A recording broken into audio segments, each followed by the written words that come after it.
बनलेले आहेत. तर दीर्घिका ह्या प्रामुख्याने तारे आणि ग्रह आणि त्यांचे उपग्रह ह्या स्वरूपात बनलेले आहेत आणि अन्य काही मटेरियल असेल त्याला धूळ असं सारास्वानी म्हणतो आपण. आता दीर्घिका ह्याच्यामध्ये जर बघितलं तर वेगवेगळ्या प्रकारचे तारे हे आहेत. जसं नवजात तारे असतात, नव्याने तयार झालेले तारे आहेत.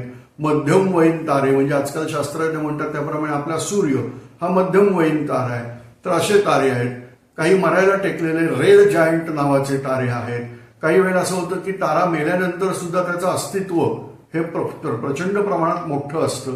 जसं त्याच्यामध्ये पल्सार, त्याच्यानंतर न्यूट्रॉन तारा, ब्लॅक होल म्हणजे कृष्णविवर आणि असे असंख्य प्रकार ते आहेत.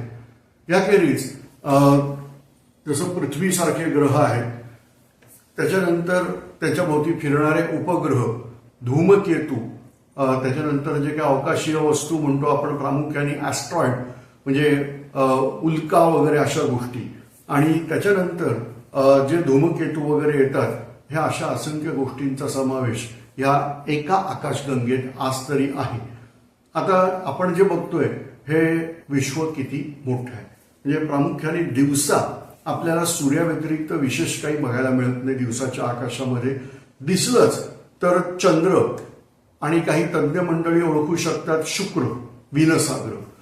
पण याखेरीज दिवसाच्या आकाशामध्ये, मला ढग असं सांगू नका, ढग हे फक्त पृथ्वीभोवतीच असतात, पण दिवसाच्या आकाशात ज्या गोष्टी दिसतात त्याच्यामध्ये प्रामुख्याने सूर्य, चंद्र आणि तज्ज्ञ लोकांना दिसू शकतो असे काही शुक्र वगैरे गोष्टी आहेत. तर एवढ्याच गोष्टी आहेत. रात्रीच्या आकाशात आपल्याला प्रचंड मोठ्या विश्वाचं दर्शन होतं असं वाटतं, परंतु प्रत्यक्षात आकाशात जेवढे म्हणून तारे रात्रीच्या आकाशात दिसतात हे सगळे आपल्याच आकाशगंगेतले आहेत. दुसऱ्या आकाशगंगेतले तारे आपल्याला बघायला मिळत नाहीत. अख्ख्या आकाशगंगा बघायला मिळतात. तर हे जे दुसऱ्या आकाशगंगेतले जे दुसऱ्या आकाशगंगा ज्या आहेत त्या आपल्याला बिंदू प्रमाणे म्हणजे त्याला आपण म्हणतो पॉइंट ऑब्जेक्ट या रूपातच दिसतात. प्रत्यक्षात त्या अनेक ताऱ्यांचा समूह असतो.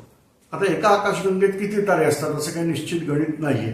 अजून आपल्याला आपल्या आकाशगंगेतल्याच निश्चित ताऱ्यांची संख्या माहीत नाही. मग काहीतरी सांगायचं म्हणून शास्त्रज्ञांनी एक अंदाजे आकडा दिलेला आहे की 100 बिलियन स्टार्स म्हणजे जवळजवळ 100 अब्ज तारे आहेत असं त्यांचं म्हणणं आहे. मोजायला कोण गेले